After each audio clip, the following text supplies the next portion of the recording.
everybody. Welcome to Red Wings Rant, where tirades and impassioned pleas for your Detroit Red Wings finally have a home. Oh, Mike, where's your sound? I can't hear a goddamn thing you're saying. What about now? Yeah. Still working out the kinks on this new mic. Did you mute yourself? That was adorable. I didn't know there was a mute button on there. It's a new mic. No, I was really upset about this hockey game, and then this song really made me feel better. I was kind of thinking as I was about bouncing to it before the episode started that it was not going to fit my attitude at all right now. And that fucking slimy goon piece of shit, Ryan Reaves, that can get the fuck out of my league. Oof. Oh my God. This game literally had all my least favorite things about hockey. So we had no goal scoring. There weren't any penalties called against the other team. That's what it felt like.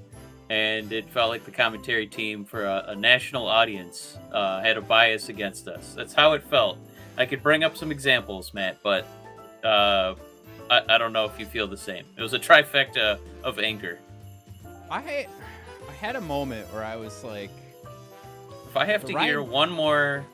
Oh, if only they had Joey Koser tonight. Shut the fuck up. Oh my God. This is not that type of league anymore, man. So it wasn't even just the guys in the stadium. It was the guys back in the TNT commentary booth. Just, the Red Wings really need an enforcer.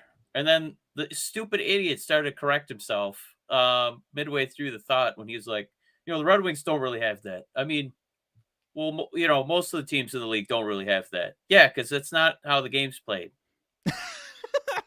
Right. Like, the game evolved. It sounded like three guys that were defending their actions without realizing that's what they were defending. Like, defending the things that they would applaud in the past, where it's like, no, guys, you don't need to do that anymore.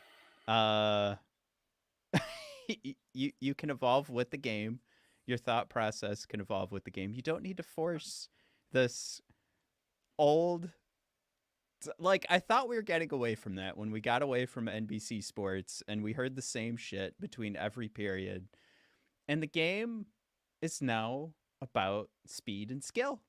It's not about bone-crushing hits. And there's a reason why there isn't a Ryan Reaves who's putting up a solid 3 points. Oh yeah, you gotta have Ryan Reaves in the lineup. Missing empty nets. Fucking loser. Jesus Christ. I mean, it's not that we're not trying to remove hitting from the game, but I'd prefer to initial point of contact, which I thought was pretty cut and dry. Definitely looked like Hronek's head was exhibit A for that hit that knocked him out of the game. I'm kind of going either way on this, and if we want to pull up the replay and just I don't really need a replay. I mean, you guys could go to our Twitter. It's at Red Wings Rant. It's just one of those things. It's so weird that we have the replay of Reeves' primary point of contact being Hronek's head, and we have Minnesota Wild fans that will respond to my tweet of that video showing the replay, and they will the blinders go right up. And it's fan blinders. Like, I'm sure if it was a different couple of teams playing, they would see it.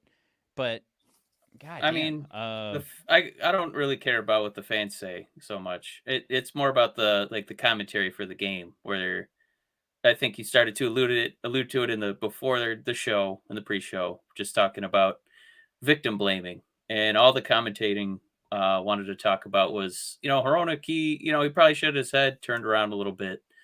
That guy took 3 strides and went right into his head. I don't know what else we're really supposed to take out of that hit. If you're allowed to take 3 strides and go right into somebody's head at that initial point, it's baffling to me that there's no call. And the rest of the game, all they did was basically advocate for this guy and the way he plays the game by talking about enforcers and hitting and how this guy has a role, and this is how the game used to be played. There was no support for Hronek, who could, potentially have a concussion and miss multiple games. We've got a lot of comments here, so I want to make sure that we do take the time to say what's up Oh, and call them out. But by the way, 'cause this game was extremely frustrating. yeah, I want to make sure everybody gets an opportunity to piss and moan like we will get to today. Ketzel aboard, Dan B, Jared's aboard, Jim Johnson. Who did I miss? Sneezy Wheezy. Oh, he had the TNT broadcast crew muted. That was probably a good Sneezy, call there. you outthought most of us. Antonio's aboard. Antonio, jump on over to YouTube. I love that you're still hopping aboard on Facebook, but come on over. We got a big old chat going on. But yeah, this was the comment Ketzel threw out there. I really like blood gushing from his face. Oh, he got hit in the chest.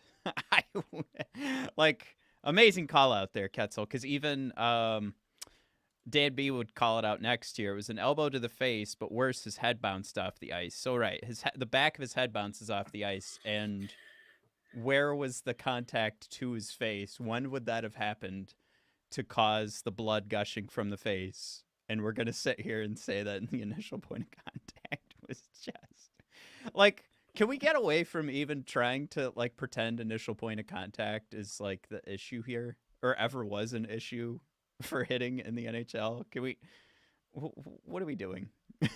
I don't know. The whole handling that situation was embarrassing. Like, then after that play, the Red Wings had a few instances where they tried to get a little physical, and that's when I can't remember if it was Sonny got that penalty Yeah. for holding.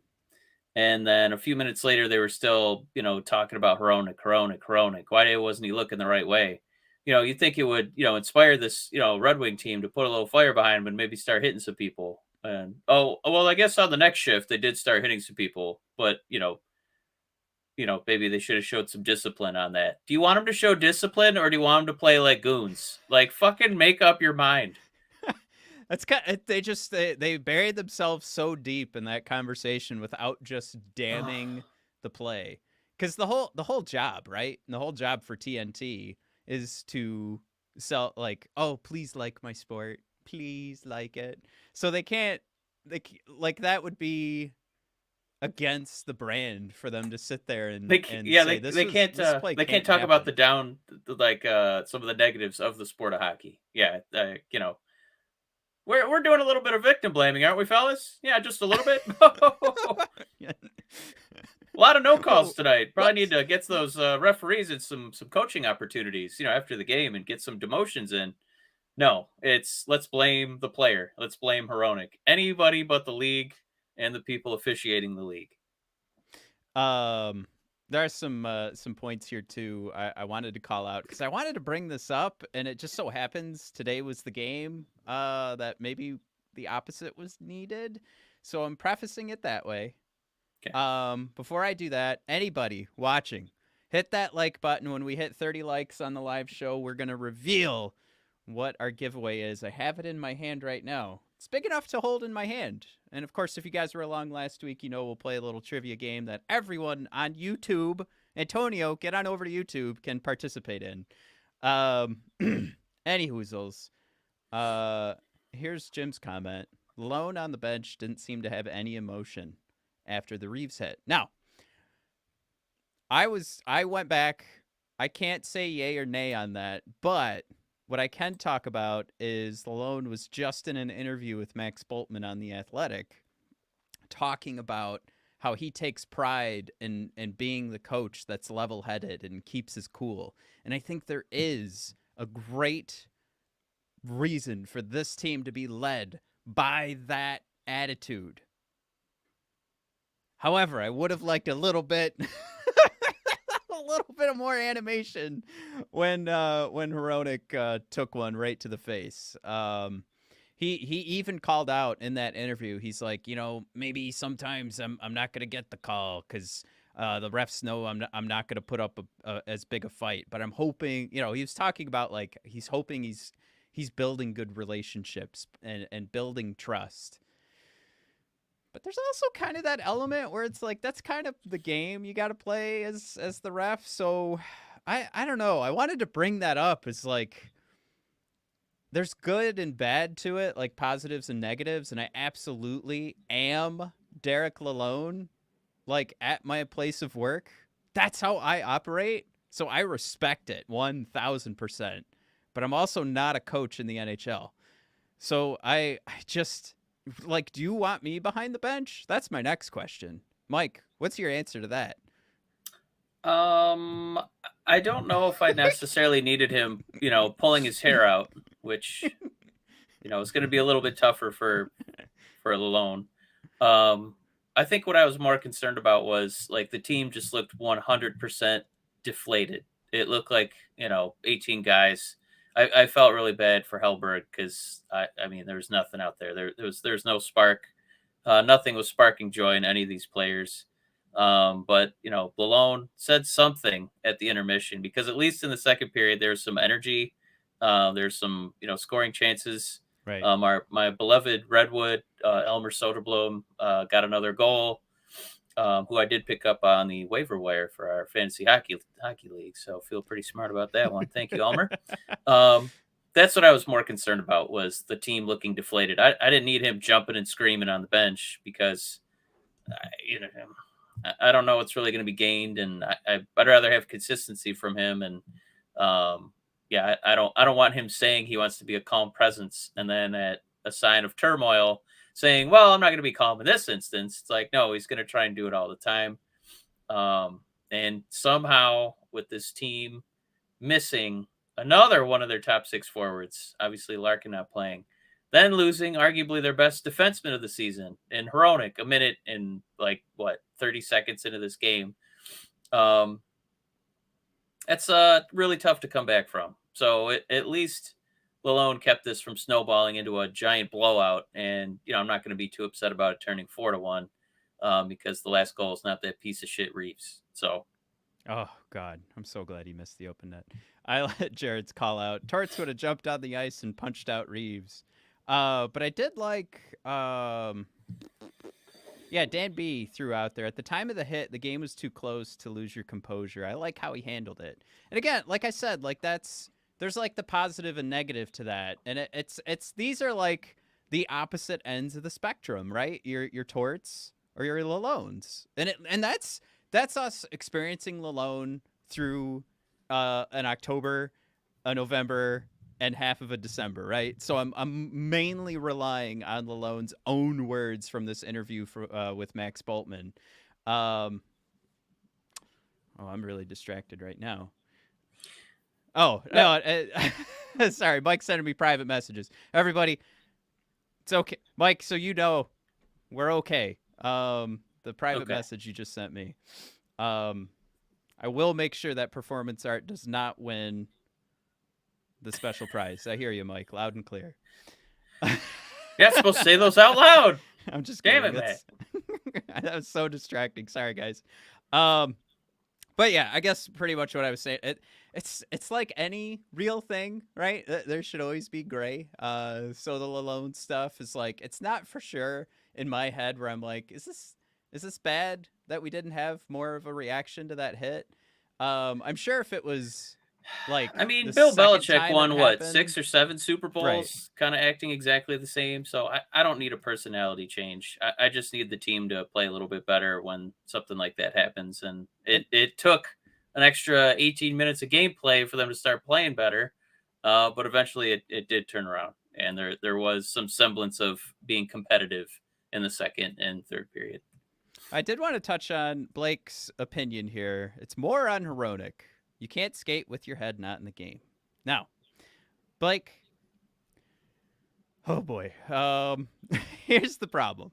I'm going to agree that there is, like, Hronek will, based on the fact that Hronek will probably be looking in Reaves' direction the next time they are on the ice together the entire time. And I will just say it is the responsibility, human to human, man to man, to not try and injure the guy in front of you. Hronek not having his head up is not a free pass to go straight for his head. And like Mike pointed out earlier, this wasn't like a oh, whoops, we bumped into each other. Reaves had a mission.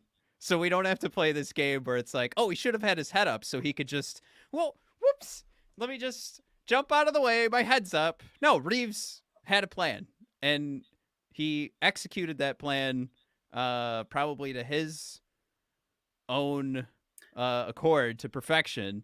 I'm sure he's pretty proud of himself after what he did, especially all the flexing. Like, that's the thing. What are we doing in this league that this guy's allowed to be in it? He can't hit an empty net. He almost kills Ronick, and then he's allowed to, like, after a fight, just go to the box and flex and giggle. It's like, this guy clearly has a one-track mind, and I don't need Ajax from the Warriors in my NHL. Get him out of here. That's a reference just for Mike. I don't know if anybody else gets a Warriors reference. Yeah. But yeah, this was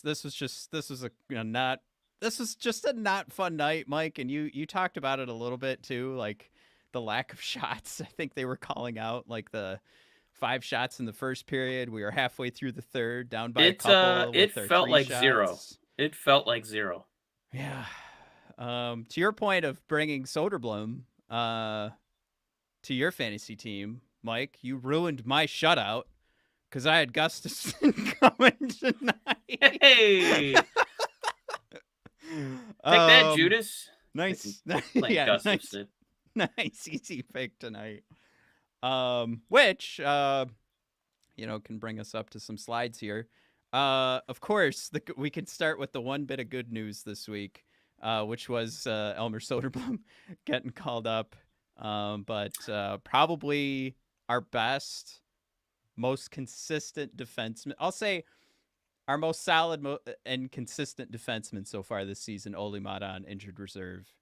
Our best defensive defenseman. Yeah, this is a big loss. Yeah. This sucks. The one person who made me feel a little bit better about it for future prospects, about them making their way up, was Chewy, who I don't think is on the show tonight, but he reached out to me on Instagram and kind of had his fingers crossed that we get to see not just my beloved 6'8" unicorn, but the other 6'6" unicorn we have in Grand Rapids. Whether or not Edvinsson would get a call up, which doesn't look like that's an immediate plan for the team, but with options out there, you never know. I don't know. There's no indication that he's getting called up. It sounds like he's still going to be playing all 3 facets in Grand Rapids for the foreseeable future. But my God, could this team use some help? Please. I wish guys that we weren't leaning on so heavily would stop getting hurt. So Maatta and Matt beautifully brings up this list here. Now we got Larkin on the list. We already knew Twos was on there, Zadina. Matt, this list doesn't even have Vrana on it. We're still waiting for the P-Man himself, Pissick. Just, I don't know. Robert Hagg doesn't do anything for me, but, it's just this is a list that isn't getting shorter. Did you point that out? There's no Fabbri on this list? No, I threw Vrana on there. There's no Vrana or no Fabbri. So it's actually worse than this. 2 guys that were in our top 6. Hey, if I could, real quick, guys, just a reminder, hit that like button. When we hit 30 likes, we're going to reveal what our big prize is tonight. I've got it right here. I've got our game ready to play. So I am counting our Twitter likes again.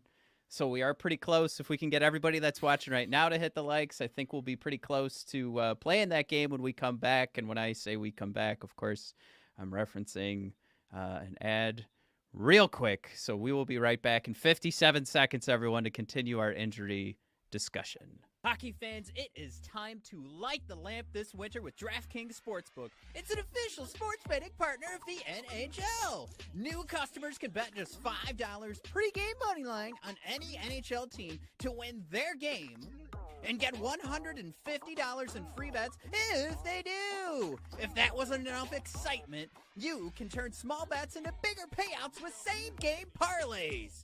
Combine multiple bets like which team will win, how many goals will be scored, and more for your shot at an even bigger payout. Download the DraftKings Sportsbook app now. Use promo code THP and bet $5 on any NHL team to win their game and get $150 in free bets if they do. Only at DraftKings Sportsbook with code THPN. Minimum age and eligibility restrictions apply. See show notes for details. All right, we are back. I see. You know what? I see a couple extra people watching who have not liked it yet. Hit that like button. You guys, if we get a couple more likes, we'll be good to go to share this. So I'll just keep an eye on it, and then we can talk about. Oh, I don't know. Maybe it's a puck signed by who is arguably the first star tonight for the Detroit Red Wings. Yeah, that's right. Off the bench. He didn't even lace him up. It could be Ville Husso. He's the only one not a net negative tonight. No, it was not. It's not a Ville Husso signed puck. It's in my hand. I was pretty excited to get it, actually. Are you gonna just keep it? I don't know. I might have to if you guys aren't gonna hit that like button. Guys are some bad boys out there. We need some likes. All right. We'll do it. Let's play the game because Mike and I were actually both super tired, and I was getting messages on Twitter that we are the only reason some of you are still awake. So we have it. Detroit. So you think you're a Detroit Red Wings fan, guys? If you want to cheat, if you want to be ready to roll on this, Matt will be on page 82. Good call. We've got another question that will be No, you know what? I'm not gonna do any lead in here because I'm gonna give too much away, but I will tell you guys. Got it right here, so you guys can see it. Oh my god. Oh, good, and we did hit our threshold here with our Twitter game. Yeah, that's what they wanted. They wanted to tease. Then they start liking that button. I like it. Would you guys be interested in a signed puck? Oh boy. By the 2022 Calder winner? That's right. Moritz Seider, side puck. Here we go. Who's ready to roll? That's right. I like that. That is a biscuit right there that I want to keep. All right. Matt, give us that biscuit trivia. I can't wait to hear this. If you guys remember how to play from last week, or if this is your first time playing, I need either the answer. You can just type it out, or you can give me the letter because this is multiple choice. First person to put it in there after I'm done reading the question will win. Gordie Howe is still the Red Wings' all-time leader in points during the regular season, but who holds the team record for career points in the Stanley Cup playoffs? Is it A, Sergei Fedorov, B, Gordie Howe, C, Nicholas Lidstrom, or D, Steve Yzerman?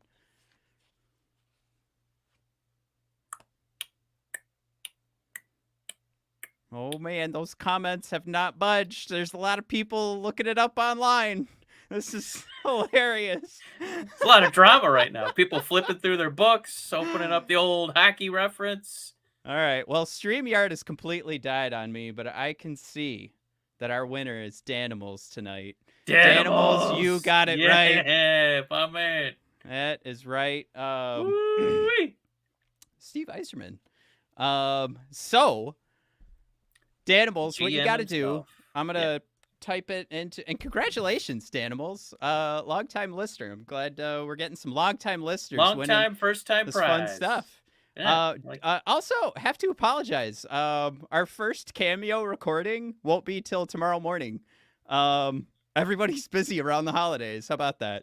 All right, Danimals. I am typing in our email. Can you send me your contact information so we can mail you a Moritz Seider 2022 Calder winning cup or a puck right here. Now the important thing here for you to know, Danimals, is that the Red Wings actually sell a box that goes with this. So for another $50, Danimals, on Fanatics or the NHL shop, you could get a matching box for your Calder trophy. Ooh. Moritz Seider puck. Now, I know that because I have two of these. Oh. And mine is on its way. Oh no, Matthew. Oh man, Did you tell? Are we gonna tell the people where that puck is from? So Mo Sider I don't was even know how on. to answer He that. was in between practice, and he left his wallet in his locker. Uh-oh. But luckily, he had a hockey puck in his pocket, and he went over to a Little Caesars, and he tried to pay for the pizza, realized he didn't have his wallet, so he just wrote his name on a puck and traded it for a pizza. Okay, none of that is true, but what a story it could have been. And that could be the story you tell, right? That you worked at Little Caesars and you took a puck for a pizza. Beautiful. Now, I'll do this for you guys that were here just for that, and I appreciate you staying up late with us, and I appreciate those likes. But yeah, if you haven't subscribed yet, do that so you don't miss next week's giveaway. Ooh, there's supposed to be a big cameo for that one, which will be from a Detroit Red Wing. Not the cameo. Holy shit. The cameo will not be from a Hall of Fame Detroit Red Wing, but the giveaway will revolve around one and his autograph. Oh, that's right. Who could that be? Yeah. You guys want to show up next week? Hall of Fame autograph coming your way. I like this gift quite a bit. And the cameo, let's see. I think that the people are really gonna feel like they scored when they see this one. You piece of garbage. No hints. No hints. All right, but yeah, Cats will throw it out there. Dank boys splashing out on us. It's the holidays, right? I love you guys. You guys, you bring me joy. You bring joy to me once a week by letting me just spout my bullshit. And also, you guys let me and Mike. That one was directed at me. So bad. I appreciate you realizing and having that awareness that I let you spew out your bullshit. Anyway, go ahead. And that, you know what I was about. You just talked over this. I was gonna say, and you guys let me hang out with my brother once a week too, because that's difficult, and I love Mike so much. But Matt's never gotten me a puck, so he did get you guys one. Oh, all right. Next week the episode will just be what has Matt gotten Mike for Christmas and his birthday over the years. We're just gonna go over a list. Well, right, I don't know half of you half as well as I should like, and I like less than half of you half as well as you deserve. So here's what. Yes, I did just rewatch Lord of the Rings, but go ahead. I'm watching it right now too. Okay. I can't tell you when because I know that coworkers listen to this, but I just gave it away. Anyway, so here's what we were looking at in the lineup today. Mike, how mad are we allowed to be with any loss as long as the injury list is this deep, plus Fabbri and Vrana? I mean, not only are we losing skilled guys, it's pretty demoralizing that Larkin's not out there. I mean, we know he's the heartbeat of this team. So I when this game wasn't a blowout, I'm not gonna go as far as to say it's a moral victory, but I'm just like, man, I expected a pretty lopsided defeat, and this is maybe the most even 4-1. Like after that first period, that just pretend that didn't happen. That was one of the worst periods I've seen in like 4 years. After that first period, I mean, blood was shed. There was no effort. There was just dead skaters all over the ice. But after that, my God, somehow we didn't get blown out by 12. So that was positive. But yeah, and Ketzel thrown in there. Hard to be mad, but disappointed, looking very much like last year. Yeah, I mean it's tough when you're missing what 4 potential top 6 forwards at this point. I mean, our team was really cooking when Kubalik could be on the 3rd or 4th line, and he really had some poopy defensive mental lapses today, just leaving wide open ice right in the middle for poor Magnus. Who that guy, man, do they owe that guy like dinner tonight, drinks, and maybe a 4-door sedan, because they really left him out to dry. Um, yeah, I mean, as far as people who had positive impacts on the game, I guess you could go Sonny, Perron, uh, the Soderbloomer himself, Ernie. And I I was thought really Jarnik had a really good game. Charnick was yeah. Raymond really disappointed me. Copp was a huge nothing. Berggren was invisible. Um, and Veleno had one poopy play, so it was yeah. I felt like Berggren was getting blanketed for the first time. I felt like they had targeted like surprisingly Berggren out of everyone in this lineup, and Raymond too. I I just but it's one of these things, right? Like you said it yourself. Like this lineup is so much more fun to watch when you could put Kubalik on the third line, right? Like when we were fantasy booking this thing, we were already talking like last week ad nauseum about replacing Copp on the second line, and now we've got oh god, now we've got Rasmussen on the first line. So it's just one of those things. I what I love seeing today, and I thought it was just like a reawakening, I thought. And it was one of those things, God, this is probably the fourth or fifth time this has been brought up in one of our episodes, but man, we saw the physical Moritz Seider really return tonight. I Yeah. mean, in a big way. The reverse hit and God, I can't remember who he took out. I know we have video of it. I could try and pull that up, Well, but I part of that I too think that's was huge. like I think that he's had his minutes pretty carefully monitored recently, where he's been playing like 22, 23 minutes. But tonight with Hronik going down, Derek played him almost half the game. I think he was at 29 minutes and like 40 seconds.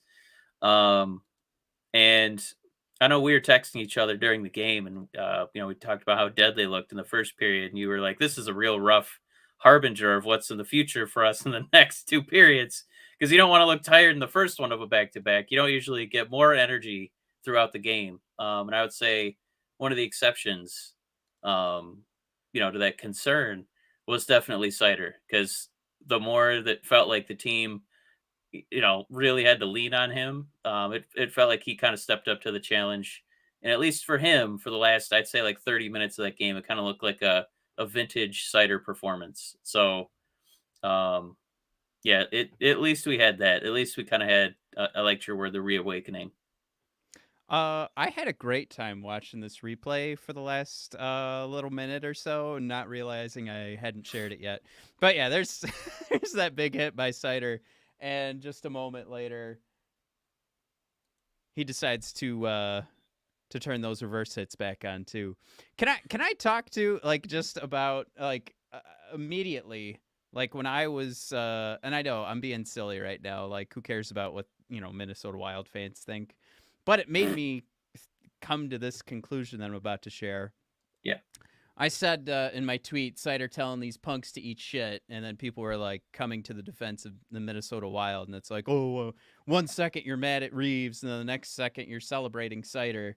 Cider lays a very clean hit on that big one, but then I started thinking about the reverse hits and how like that is the retaliation, right, on somebody trying to destroy you, and he's like perfected like the best way to continue like I, Moritz Sider should be up for the Lady Big. Like that is gentlemanly play, but he's just protecting himself. He's like, I'm not gonna go out of my way to kill someone, but if they come my way, I'm gonna lay them out. I had that thought where it was just like, wow, Moritz Sider is really like my perfect hockey player.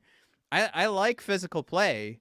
I don't like head hunting, and Moritz Sider is definitely not that when he's throwing out those reverse hits. Yeah, I don't think he's out there trying to, sweep the leg. I think he's definitely more of, self-defense classes, in karate.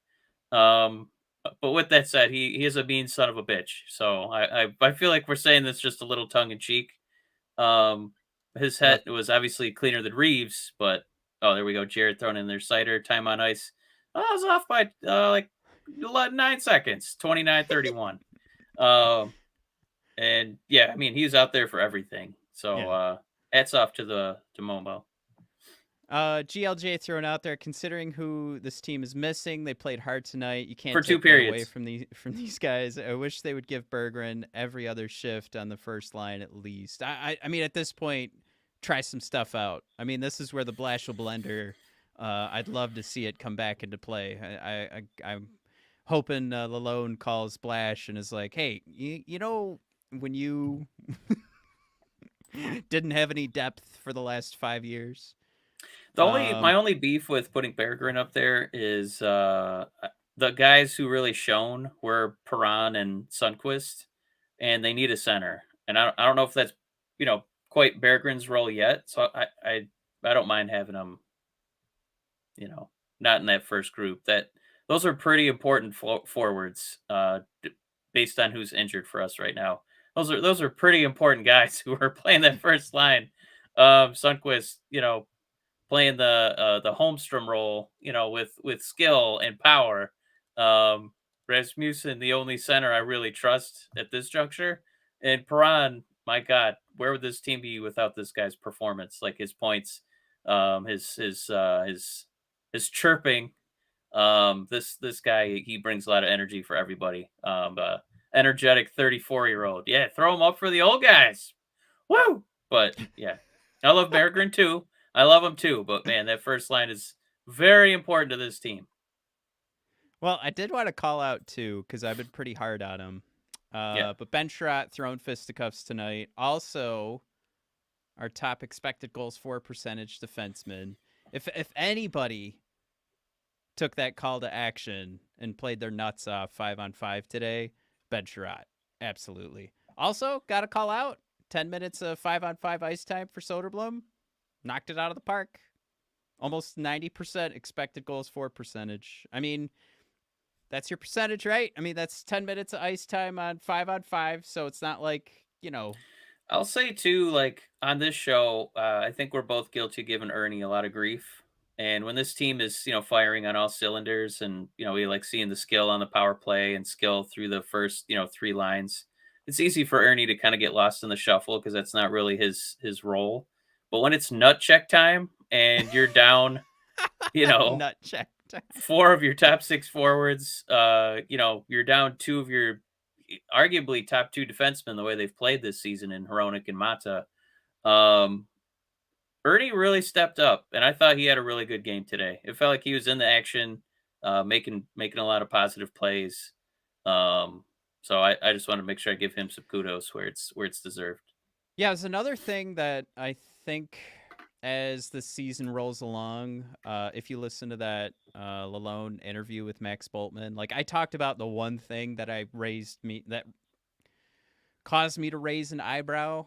But there's so much to like about that interview that's just 100% positive. There's no eyebrow raising. You're just like, wow, Lalone is like the best freaking talker for a coach we've had in years. But, he was talking about, setting those expectations fairly. But he also talked about like, what are the improvements and like what we see here. If I could call out for anybody watching on YouTube, the expected goals against per 60, and these are, like, to your point, these great numbers from Adam Ernie.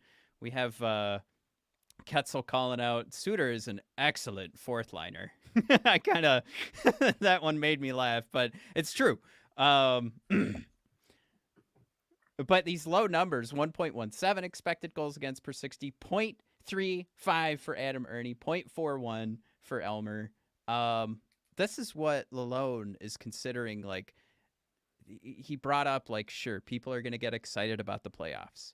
Sure, it's nice to be in the top half of the league when it comes to points. But he really likes how much they've been able to limit other teams and their chances.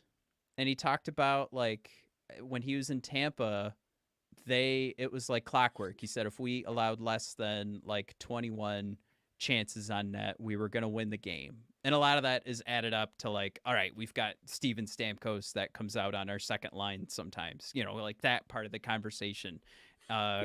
Cooch, Braden Point, kind of, okay, if we can stop them to this, we know we'll put up enough goals. He was bringing up that according to the Detroit Red Wings, like where they get all their NHL insider stats and scoring chances, that some of these big games that they've had where we have gotten shellacked, and I think we're seeing why Hellberg got picked up, because even in some of the games where we've kind of looked at it and said, Ned's really getting hung out to dry. Malone called it out and said, no, we only allowed like 17 chances. And again, that would be 4 under the number that he was looking for in Tampa Bay. So it's just one of those things. I wanted to call that out. For that reason, I just threw out for like Ned and Hellberg in that conversation, where I think Lalone and his staff is kind of losing confidence. And I'm not saying that that's outrightly what he was calling out, but if you are a crazy sicko Red Wing fan like myself and you connect the dots with everything that a coach or a GM says, that's a dot you could connect. But also, to speak to Mike's point, Adam Ernie having a great game, and the things that we're looking for, and you guys are super level-headed actually coming in and seeing all the injuries and saying, like, no, we have to be fair when we're judging this game. That's what we can look for. Positive outcome. That's what Lalone wants to see. Clearly, that's what, Yzerman and Lalone had prepped for this season, is like, they don't need to see the wins. They need to see the improvements defensively, and we saw that. And they brought in guys that can score goals. It just so happens the entire team is depleted, injury-wise. For me, this really looks like it might be the end for Nedeljkovic's career with the Red Wings, because I love Magnus's name. I love that he's tall, so it makes me think, okay, maybe if this guy can make it, Kosa can make it. He has great leg pads, but he didn't really, put the team on his back tonight. He kind of had a few boner plays where I was like, whoa, what are you doing? And there's a few lucky bounces that when he came out to play the puck, they could have very easily taken a Minnesota bounce and then turn into, wide open goals with Magnus, 5, 6, 7 steps away from the crease. So it seemed a little bit of an adventure when he was trying to play the puck, and the goals that he let in, like the one where, Sherratt stopped playing when he didn't get a penalty called. They gave, I can't remember which forward. Was that Zook? Is that Zuccarello? Yeah. When he scored basically on his knees, I can't imagine that puck had tons of speed on it. And Magnus, he still had an issue with that one. And, he didn't play out of his mind. I think that some of those, a better goaltender probably would have stopped 1 or 2 of those goals. But I'm just saying that if Magnus is, not playing unbelievably, and they still feel like this is the other option, if Husso needs a break, just doesn't bode well for Ned. He's really kind of taking a fall from grace here with the winged wheel. I will say it was a little confusing to see Ned like on the roster tonight. If they have him as a healthy scratch, I think for 5 straight games, which is what happened with Hellberg, you can have him go down to the minors without having to pass through waivers. So he wasn't a healthy scratch. He was on the bench. He just wasn't the starting goaltender, which does not count. So I'm a little, I don't know. It's conflicted. It's confusing to me, what the plan is here with Ned, because you would figure you'd see Husso sitting on the bench tonight. I don't know. Maybe it's like a reward. It's like a reward. Sorry, that was Inglourious Bastards, I think, or was it?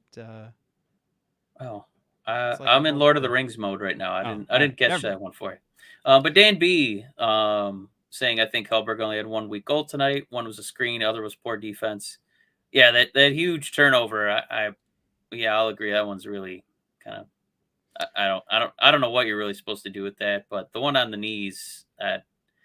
You want that back, but also I felt like the whole team was like, all right, penalty. Like, you got to play to the whistle. That's the problem, right?